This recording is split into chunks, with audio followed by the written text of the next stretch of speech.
we're trying to be as accurate as we can be. There are some that were killed by communism that we'll never know about, but working with scholars from around the world, we have put together this number of over 100 million that have been killed by communist regimes.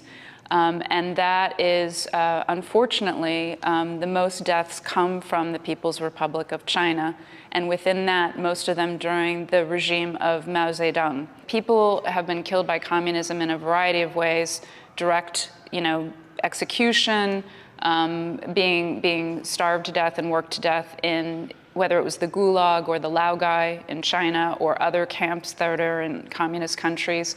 Some have been killed that way. Some have been killed by state-made famine, and that's something that happened in both the People's Republic of China as well as in the Soviet Union, as well as in Ethiopia.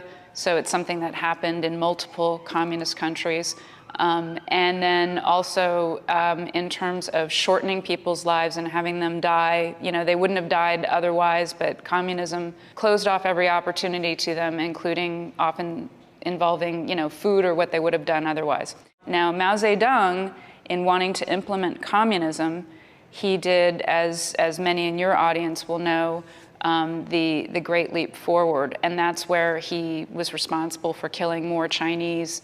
But also during, even just when communism came to China, when China fell to communism in 1949, in the early years of the Mao regime, there were at least 1 million or so who were killed. Then tens of millions during the Great Leap Forward, additional probably a couple of million during the Cultural Revolution. So Mao, the estimates now are anywhere from 40-some million to perhaps as high as 80 million that he alone was responsible for. And as you can see, that's a large percentage of the more than 100 million.